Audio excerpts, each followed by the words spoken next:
Hello আসসালামু আলাইকুম viewers, welcome to my channel. কেমন আছেন আপনারা সবাই?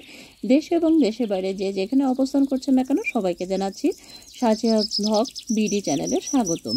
তো বন্ধুরা, আজকে দেখাচ্ছি চিংড়ি মাছ দিয়ে হচ্ছে লায়ের রেসিপি। তো লায়ের রেসিপি করতে গেলে আসলে চিংড়ি মাছটা আমরা কিভাবে ক্লিন করতে পারি সেটাই সর্বপ্রথম আপনাদের দেখানোর চেষ্টা করছি। তো এভাবে বটি দিয়ে এবং হাত দিয়ে কিভাবে চিংড়ি মাছগুলো ক্লিন করা যায় অতি সহজেই, সেটাও আপনাদের সাথে মাঝখান দিয়ে একটু শেয়ার করে নিলাম। তো এইভাবে আমরা সমস্ত মাছগুলো বটি দিয়ে পাগুলো কেটে দেন হচ্ছে পিছনের অংশটা কেটে কীভাবে ময়লা বের করে সেটাও আমি আপনাদের সঙ্গে শেয়ার করছি। এটা হচ্ছে মাছের মাথার নিচে একটু ময়লার মতন থাকে অংশে, এবং উপরে যে খোসাটা থাকে আবরণটা সেটাও ফেলে দিচ্ছি। এই যে মাঝখান থেকে আম্মু দেখুন হাত দিয়ে নখ দিয়ে বের করলো। আপনারা এখানে কাঠি দিয়েও ব্যবহার করতে পারেন বা চামিচের আগা দিয়েও আপনারা ব্যবহার করতে পারেন। দেন হচ্ছে বটি দিয়েও এই ময়লাটা ফেলে দিতে পারেন। তো এইভাবে পাগুলো কেটে নিয়েছি। এইভাবে সমস্ত মাছগুলো ক্লিন করে নেব। তো বলতে বলতে আমি চিংড়ি মাছ খেলে কী উপকার হয় অপকার হয় তাও একটু সামান্য বর্ণনা দেওয়ার চেষ্টা করছি। উচ্চমানের প্রোটিন সরবরাহ থাকে চিংড়ি মাছে, ওজন নিয়ন্ত্রণে সহায়ক, কম ক্যালোরি সমৃদ্ধ, ত্বক, চুল এবং নখের জন্য উপকারী, জিঙ্ক ও বায়োটিন সমৃদ্ধ, হাড় ও মজবুত করে, ক্যালসিয়াম ও ফসফরাস সমৃদ্ধ, হৃদরোগের ঝুঁকি কমায়, ওমেগা ও ফ্যাটি অ্যাসিড সমৃদ্ধ, রোগ প্রতিরোধ ক্ষমতা বাড়ায়, মস্তিষ্কের কার্যক্ষমতা উন্নত করে, রক্ত স্বল্পতা দূর করে। আর এখানে বন্ধুরা দেখুন আমি কিন্তু লবণ এবং হলুদ দিয়ে 15 মিনিটের মতন ম্যারিনেট করে রাখবো, ধুয়ে নিয়েছি। তো মস্তিষ্কের কার্যক্ষমতা উন্নত করে, রক্ত স্বল্পতা দূর করে এবং আয়রন সমৃদ্ধ, রক্তচাপ নিয়ন্ত্রণে সাহায্য করে, শরীরের শক্তি বৃদ্ধি করে এবং ক্লান্তি দূর করে, অ্যালার্জি, চুলকানি ইত্যাদি বেড়ে যেতে পারে। তাই খাওয়ার সময় অবশ্যই সাবধানতা অবলম্বন করবেন। লাল, র্যাশ এবং শরীর ফুলে যেতে পারে, এমনকি মৃত্যু ঘটতে পারে। তাই ডাক্তারের পরামর্শ অনুযায়ী চিংড়ি মাছে যাদের অ্যালার্জি আছে তারা চিংড়ি মাছটা অ্যাভয়েড করার চেষ্টা করবেন, আর যাদের নেই তারা অনায়াসে খেতে পারেন। তো এভাবে দেখুন পেঁয়াজ কুচি, রসুন কুচি, দেন হচ্ছে আদা কুচি নিয়ে আমি এটা ফোড়নের ঝোল হবে তাই এটা হচ্ছে ভেজে তুলে রাখছি। দেন হচ্ছে মাছগুলো কিন্তু ম্যারিনেট করে রেখেছিলাম 15 থেকে 20 মিনিটের মতো, সেটা হচ্ছে ভালো করে ভেজে নিচ্ছি। মাছগুলো আমাদের ভাজা ভালোই হয়ে গিয়েছে।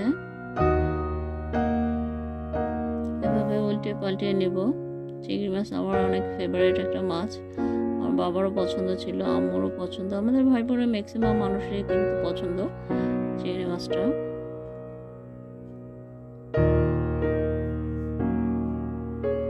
এভাবে উল্টে পাল্টে নিচ্ছে।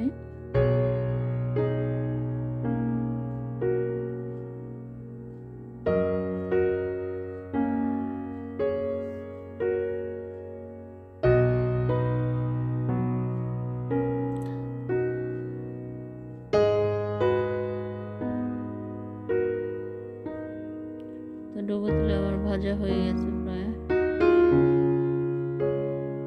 আমি ফুলফিল ভিডিওটা দেখানোর চেষ্টা করেছি। যারা রান্না জানেন তো ভালো কথা, যারা রান্না জানেন না তারা কিন্তু আমার এই রেসিপিটা দেখে করে নিতে পারবেন। একদম ফুলফিল দেখানোর চেষ্টা করছি এবং ডুবো তুলে ভেজে নিচ্ছি।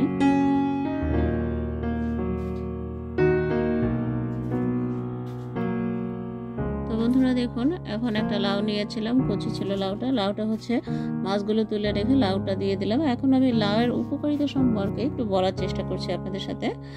আর লাউ খেলে হচ্ছে শরীর ঠান্ডা রাখতে সাহায্য করে, অনিদ্রা দূর হয় এবং ত্বকের সৌন্দর্য বৃদ্ধিতে সাহায্য করে, ওজন কমাতে সাহায্য করে, চুলের সমস্যার সমাধান করে, হজম শক্তি বৃদ্ধিতে সহায়তা করে, হাড় মজবুত করে, ডায়াবেটিস নিয়ন্ত্রণে সাহায্য করে, প্রচুর ভিটামিন এ, সি, বি এবং ফলিক অ্যাসিড আছে, দেহের পানির ভারসাম্য বজায় রাখে, উচ্চ রক্তচাপ নিয়ন্ত্রণ করে, শরীরে তাপমাত্রা নিয়ন্ত্রণ করে, রাতে ভালো ঘুম হয়।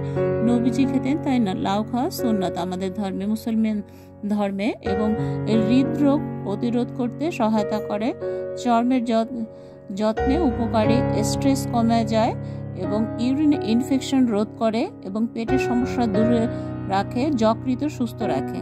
তো লাউ যদি খান বন্ধুরা, এতগুলো গুণাগুণ আপনারা পেতে পারেন। তা যে কোনো কিছু দিয়ে খেতে পারেন, তবে লাউর সাথে কিন্তু ইলিশ মাছ, চিংড়ি মাছ এটা আমার কাছে বেশি ভালো লাগে, তাই আপনাদের সাথে শেয়ার করলাম। এখন 1 টেবিল চামচ হচ্ছে হলুদ গুঁড়ো দিয়ে দিলাম, একটা তেজপাতা দিয়ে দিলাম। এখন হচ্ছে একটু শুকনো মরিচের গুঁড়ো দিয়ে দিচ্ছি, একটু অর্গানিক শুকনো মরিচ, হচ্ছে শুকনো মরিচ কিনে এনে তারপর হচ্ছে রোদে শুকিয়ে দেন হচ্ছে গ্রাইন্ডার মেশিনে গুঁড়ো করে নিয়েছে। এখন হচ্ছে ভালো করে নেড়ে চেড়ে দিচ্ছি। এখন বন্ধুরা নেড়ে চেড়ে দিতে দিতে আপনাদের সাথে একটা গল্প শেয়ার করি, চলুন গল্পেতে যাওয়া যায়। একজন ভদ্রলোক তার স্ত্রীর পাশে শুয়ে আছে। তার স্ত্রী খুব গভীর নিদ্রায় ঘুমাচ্ছিলেন। হঠাৎ তার ফেসবুক থেকে একটা নোটিফিকেশন পেলেন এবং একজন মহিলা তাকে অ্যাড করতে চাচ্ছেন। সেই ব্যক্তিটি তাকে অ্যাড করলো এবং ফ্রেন্ড রিকোয়েস্ট অ্যাকসেপ্ট করে একটা মেসেজ পাঠিয়েছিলেন। আমরা কি একে অপরকে চিনি? তিনি উত্তর দিয়েছিলেন, আমি আপনাকে এখনো ভালোবাসি। সে অতীতের বন্ধু ছিল। ছবিতে তাকে খুব সুন্দর লাগছিল। আমি আড্ডা বন্ধ করে আমার স্ত্রীর দিকে তাকালাম। সে তার ক্লান্তিকর দিনের কাজগুলো সেরে নিশ্চিন্তে ঘুমাচ্ছে। তার দিকে তাকিয়ে আমি ভাবছিলাম সে কিভাবে এত নিরাপদ বোধ করছে। সে আমার সাথে সম্পূর্ণ নতুন বাড়িতে এত আরামে ঘুমাতে পারে। সে তার পিতামাতার বাড়িতে থেকে অনেক দূরে, সেখানে তিনি তার পরিবার দ্বারা ঘেরা 24 ঘন্টা কাটিয়েছেন।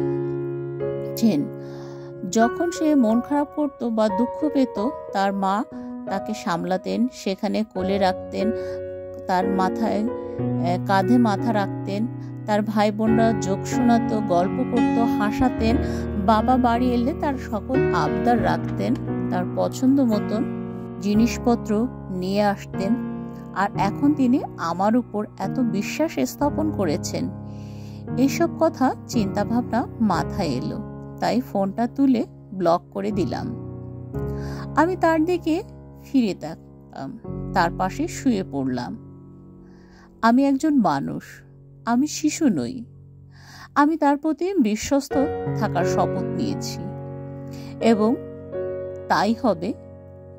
আমি এমন একজন মানুষ হওয়ার জন্য চিরকাল লড়াই করব যে সে তার স্ত্রীর সাথে যেন প্রতারণা না করবে, একটা পরিবারকে ছিন্ন না করবে, একটা পরিবারের মধ্যে আবদ্ধ থাকবে, ভালোবাসার বন্ধনে বিশ্বস্ততার হাত বাড়িয়ে মৃত্যুর আগ পর্যন্ত লড়াই করে যাবে। এটাকেই বলে ভালো স্বামী। আসলে সবাই তো বিয়ে করে, বিয়ের পরে কয়জন স্ত্রী সুখী হতে পারে? এই গল্পটা আসলে গল্প না, যদি জীবনের সাথে মেলাতে পারেন দেখবেন এর মর্ম অনেক বেশি। এখন আমার গল্পটা শেষ করলাম, এখন রান্নার বা রেসিপিতে ফেরত আসি। এখন ভালো করে নেড়েচেড়ে নিচ্ছি। এতক্ষণ যারা পাশে ছিলেন, সাথে ছিলেন, সবাইকে অসংখ্য ধন্যবাদ। ফুলফিল আমার ভিডিওটা দেখবেন। ভিডিও দেখলে নতুন নতুন কিছু হলে অর্জন করতে পারবেন, যেটা একদিন না একদিন আপনার জীবনে কাজে আসবে। আম্মু এর মধ্যে একটু চেখে দেখলেন যে লবণ সবকিছু ঠিক হয়েছে কিনা। মনে হয়েছিল একটু ঝাল কম হয়েছে। আম্মু আবার কিছু ঝাল দিয়ে দিলেন, কাঁচামরিচ দিয়ে আবার একটু নেড়ে চেড়ে নিলেন, ভালো করে এপাশ ওপাশ করে ঘুরিয়ে মাঝখান দিয়ে একটু নেড়ে চেড়ে নিলেন। আমার মা কিন্তু চমৎকার রান্না করেন, নিজের মা বলে বলছি না, সত্যি অসাধারণ রান্না করেন। এখন হচ্ছে ধনেপাতা কুচি রেখেছিলাম, সেগুলো উপর দিয়ে দিলাম। লাউ, চিংড়ি মাছ, সাথে যদি ধনেপাতা থাকে, বন্ধুরা শীতকাল আসতে কত দেরি, কিন্তু এই সময় যদি শীতের ঝোল খান কি দুর্দান্ত লাগবে বলুন তো। তাই ভাবলাম আমরা বন্ধুদের সাথে একটু শেয়ার করি। মাশাআল্লাহ, যাদের মা বেঁচে আছেন আলহামদুলিল্লাহ, তারা অবশ্যই আন্টিকে আবদার করবেন এই সময় এই রেসিপিটা খাওয়ার জন্য, চিংড়ি মাছ দিয়ে লাউয়ের রেসিপিটা। তো ফাইনালি আমার হয়ে গিয়েছে। তো এতক্ষণ পর্যন্ত যারা আমার পাশে ছিলেন, সাথে ছিলেন, তাদেরকে অসংখ্য অসংখ্য ধন্যবাদ। যারা ফেসবুক পেজ থেকে দেখছেন, তবে ফেসবুক পেজটা ফলো করে রাখবেন। কারণ হচ্ছে আমি যখনই নিত্য নতুন ভিডিও আপনারা প্রথমে আমার রেসিপিটা দেখতে পারেন।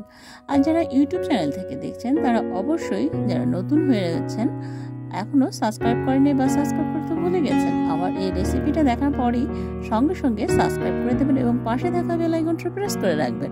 কারণ হচ্ছে আমি যখনই নিত্য নতুন ভিডিও আপলোড করব না কেন আপনাদের কাছে যেন সর্বপ্রথম পৌঁছে যায়। তো সে পর্যন্ত সবাই ভালো থাকুন, সুস্থ থাকুন, নিরাপদে থাকুন এবং অল টাইম সাজাস ব্লগ বিডি চ্যানেলের সঙ্গে থাকুন। আপনার একটা গান গাইলাম।